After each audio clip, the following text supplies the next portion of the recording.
Right at 6 o'clock on this Friday, we begin with your eye opener. Oh, new overnight, a party ends abruptly after a teen accidentally shot himself and his friend while playing with a gun. Police say the teens were at a house party on the west side. The second person hit is in the hospital with critical injuries. It's unclear if the shooter will face charges. The search for survivors continues in the rubble of a partially collapsed building in Surfside, Florida. As of this morning, 99 people are still unaccounted for. Sentencing day for former Minneapolis police officer Derek Chauvin. A jury convicted him of second-degree unintentional murder, third-degree murder, and second-degree manslaughter in the death of George Floyd. Under Minnesota statutes, he'll be sentenced on the most serious charge. President Biden and a bipartisan group of senators have reached a deal on an infrastructure package. It includes billions of dollars for transportation, water, energy, and broadband internet. They're still working on a separate bill to address child care, climate change, and job training. And the Texas Longhorns are still alive in the College World Series. Late last night, the Horns pulled off a must-win against Virginia. They play Mississippi State in a rematch tonight at 7. It will be must-see for sure. Well, and they have to win two, ain't that right, Paul? They're going to win two to stay alive in this, you said? Texas has to win twice to go to the championship. Mississippi State, though, only has to win once.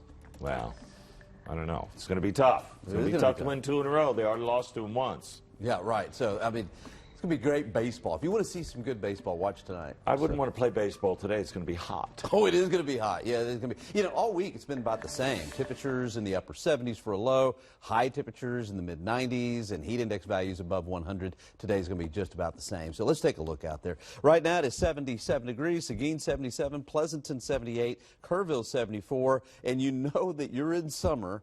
Look at this, 24-hour temperature change from yesterday morning. Really, almost every location within a degree or two of where we were at yesterday morning at this time. All right, so clouds this morning becoming partly cloudy and then mostly sunny. High temperature mid-90s, 95, with a heat index of 103, but at least it'll be a little breezy. All right, let's check in with Stacia Wilson. Stacia, you going to be watching tonight? Oh, I'm going to be watching to see, let's see if the Longhorns can get their 7th World Series championship. How many has Mississippi State got? Well, you know, it's been 16 years since Texas has won one. You know, hopefully right? I they don't will. think you guys have ever won one. No, but have not. anyway. So this would be very important. Of course, that has nothing to do with this. I'm going to go ahead and do your traffic right now and see what's going on.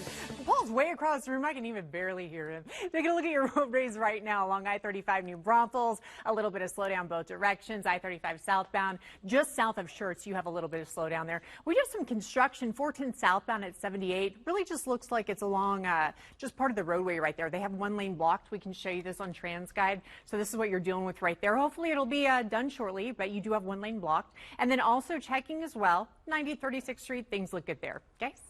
All right, thank you, Stacia. Happening today, Vice President Harris is coming to Texas to take a look at the crisis on the border. Yes, she plans to visit the border in El Paso. President Biden picked Harris to address the root causes of illegal immigration.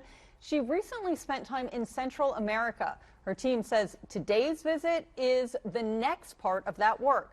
But critics say she's not visiting the part of Texas where the worst of the crisis is taking place, the Rio Grande Valley. Well, as the vice president prepares for that trip, the man who oversees the care of children who cross illegally is focusing on what's next. Health and Human Services Secretary Javier Becerra spoke exclusively with KENS5. Erica Zuko joins us now. Erica, he has a message for San Antonio, too, about the kids that have been brought here. Yeah, Barry, when I spoke with him, he said he really wanted to thank the people of San Antonio because, as you know, a lot of volunteers and nonprofits really stepped up. They were helping out at that emergency intake site. They were sending in donations. Catholic Charities of San Antonio was really involved in doing whatever it could to help. Now, I asked him specifically about that emergency intake site that closed about a month ago. He says it was always meant to be a temporary site and that since then, all children who are inside have been connected with caregivers across the country country or placed into longer-term licensed care facilities. He did not comment on the governor's recent announcement of plans to build a border wall. He said he'll leave politics to the politicians and that he's still focused on the job ahead. With thousands of children still attempting to cross the border on their own in hopes of seeking asylum, there's a lot to do. He says the goal is making sure that they have enough safe places for these children to be cared for when they're released from Customs and Border Protection custody ahead of their asylum hearings.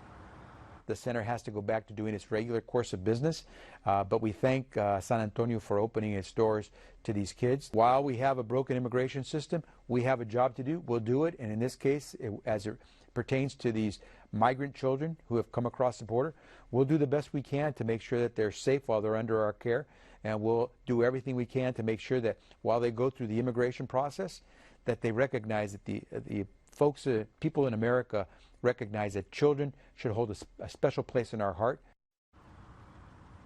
Right now, there are about 14,000 children in HHS custody, according to their most recently released numbers. Back to you. Thanks, Erica. According to Governor Abbott's office, $459,000 in private donations have already been raised for the Texas border wall.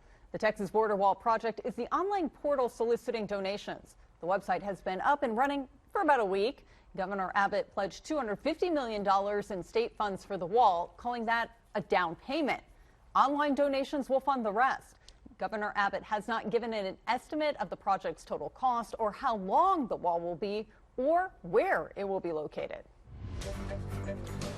Roughly 100 people are still missing after a building partially collapsed in South Florida. At least one person is dead. Laura Podesta is in Surfside with the latest. Rescue crews are working around the clock in hopes of finding survivors of the building collapse in Surfside, Florida. They are so motivated to bring people out safely and restore them to their loved ones. Search dogs scoured the rubble for any signs of life. One Miami-Dade fire rescue team used heavy equipment in the basement parking garage. It is a very slow and methodical process because every time we start breaching parts of the structure, we do get debris that falls on us. Surveillance video captured the moment the 12-story condo building buckled. One section teetered before also giving way. Floors were left pancaked on top of one another. Entire apartments cut in half. This was a picture that you see in magazines from terror attacks. The tower has a mix of seasonal and year-round residents. Officials say 55 of the building's 136 units were involved.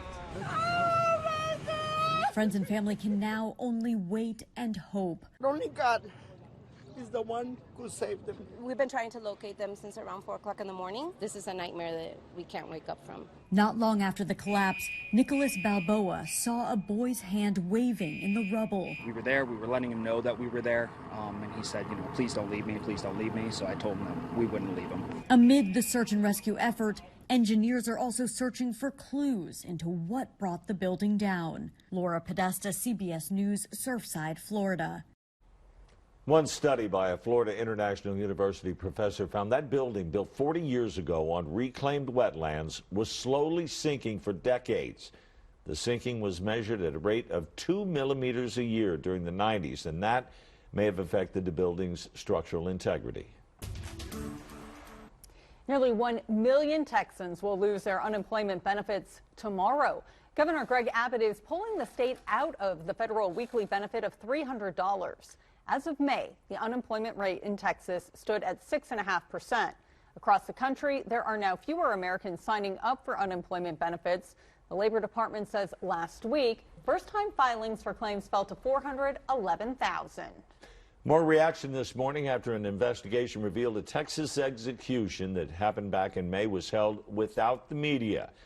2 reporters were set to witness the execution of Quentin Jones in Huntsville, but they were never escorted to the death chamber. The Texas Department of Criminal Defense says it happened because of changes in procedures, but they say the incident was preventable and inexcusable.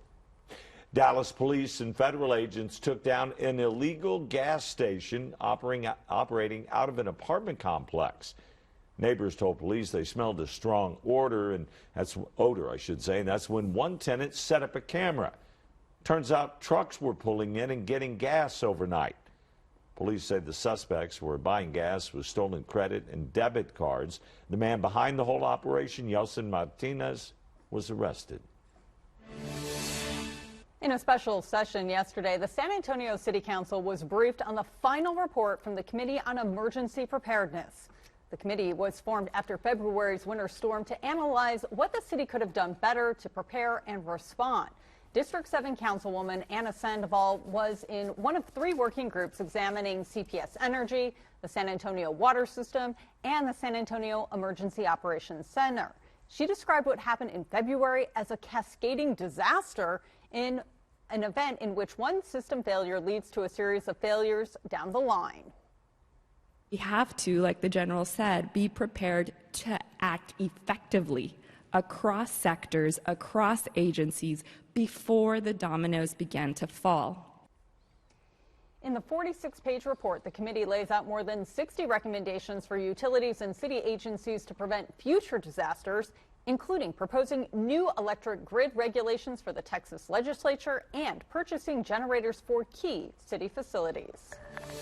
All right, thanks, Nicole. Temperatures this morning in the upper 70s. We're sitting at 77. It's warm, it's humid. It is going to be a breezy day, but it's going to be a hot day. High temperatures will be in the mid-90s, around 95. Aquifer 662.7. We have finally dropped where we should be for June. A little bit below now, 662.9, and the aquifer will continue to drop. Drought monitor still looking good, and the allergy report, mold is light, 320 grains per cubic meter. I've got that 7-day weekend forecast is coming up. Thanks, Paul. We're looking forward to that. The time is now 6:11 this Friday morning. Well, a sunny summer weekend, like Paul just said, means a chance you could end up with a sunburn. We're going to look at some remedies that may actually bring you a little relief.